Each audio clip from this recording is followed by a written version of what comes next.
You were told reliability was a virtue.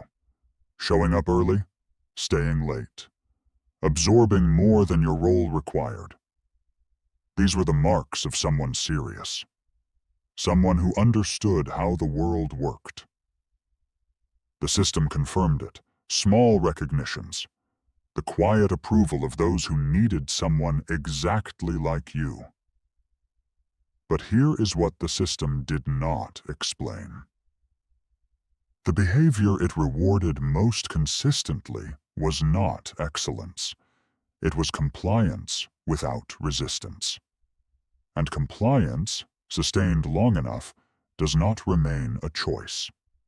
It becomes a physiological pattern. This video does not argue that loyalty is weakness. It does not offer advice about reclaiming your worth. What it examines is the structural mechanism that transforms a cooperative worker into a self-regulating one, a person who no longer needs external pressure because they have internalized the architecture of the institution. The cost of that transformation is rarely visible at the moment it occurs. It becomes visible later, in the body, in the narrowing of what feels possible, in the slow disappearance of resistance. To understand what happens to the good employee, it is necessary to understand what the brain does under sustained low-level pressure.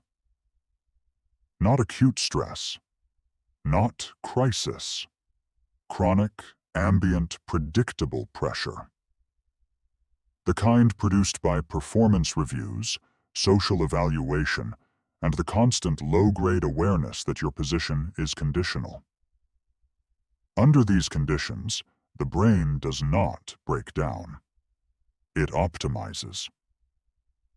The prefrontal cortex, responsible for long-range planning and the capacity to imagine futures different from the present, becomes metabolically expensive. Neural energy is redistributed toward threat detection. The amygdala becomes more efficient, more attuned to signals of disapproval and evaluation. This is not pathology. This is adaptation. The concept of cognitive load is relevant here. When attentional resources are occupied by monitoring tone, monitoring perception, monitoring whether one's performance is satisfactory, less bandwidth remains for independent analysis, for dissent, for the kind of thinking that produces genuinely novel behavior. Hypervigilance, in institutional settings, does not look like fear. It looks like professionalism. The system cannot easily distinguish between an employee who is engaged and one whose nervous system has learned that constant monitoring is safer than relaxation. There is also the default mode network to consider. The brain's resting state, active during self-reflection and imagination. Chronic stress suppresses this network. The employee who checks messages in the evening and reviews tomorrow's agenda before sleeping is not simply dedicated.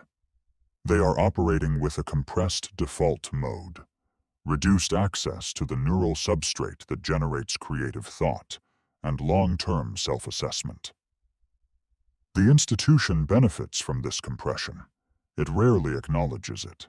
Most people assume the cost of institutional compliance is psychological. It is not.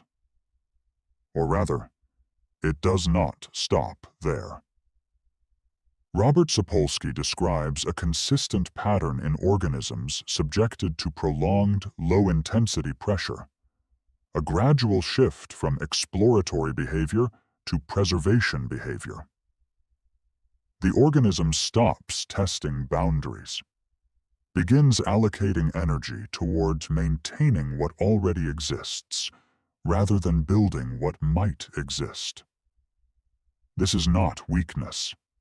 It is metabolic efficiency under constraint. The body learns, accurately, that exploration is costly in an environment that penalizes deviation. And so it conserves. It narrows. It produces a version of the organism that is more predictable in its responses and significantly more useful to any system that requires consistency. The cost appears not in performance.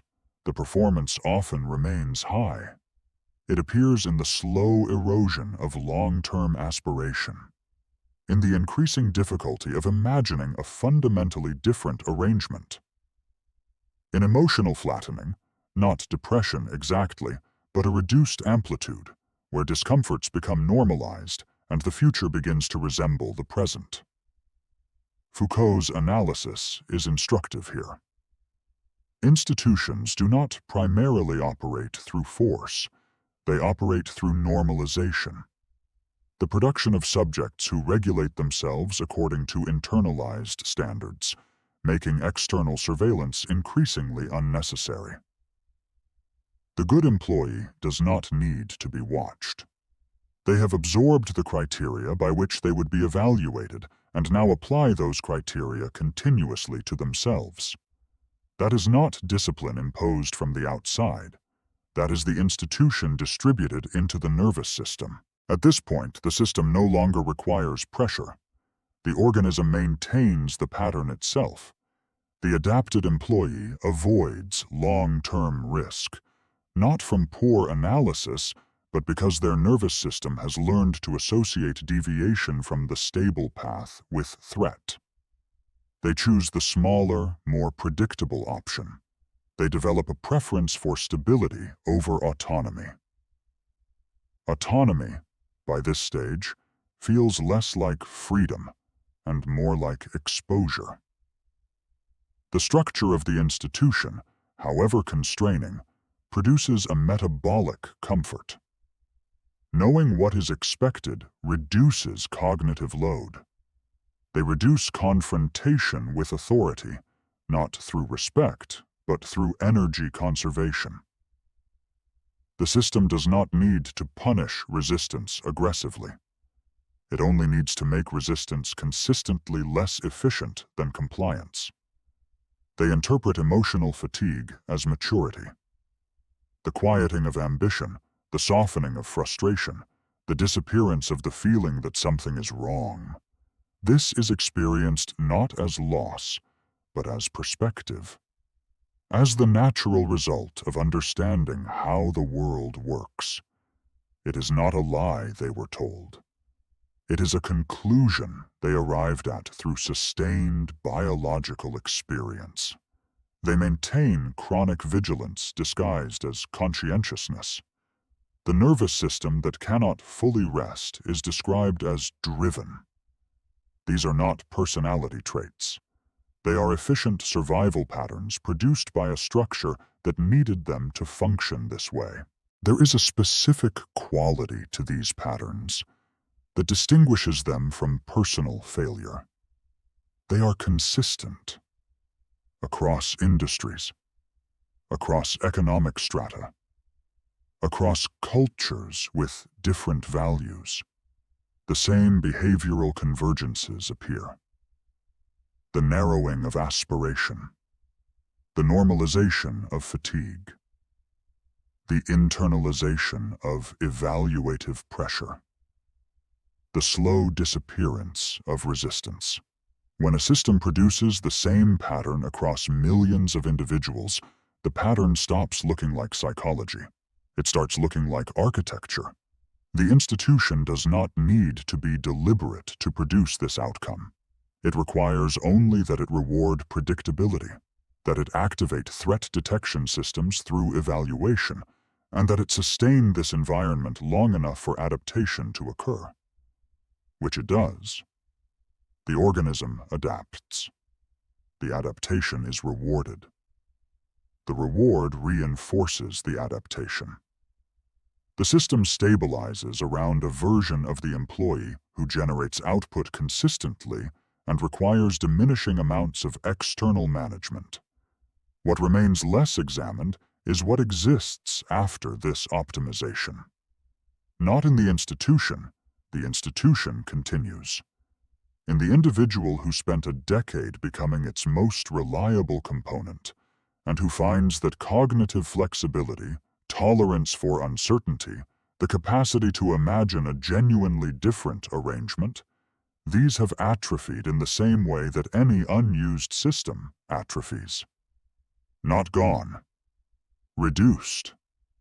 The most efficient form of control is the one the organism learns to maintain itself. The good employee did not fail. They succeeded completely, at exactly what the system required.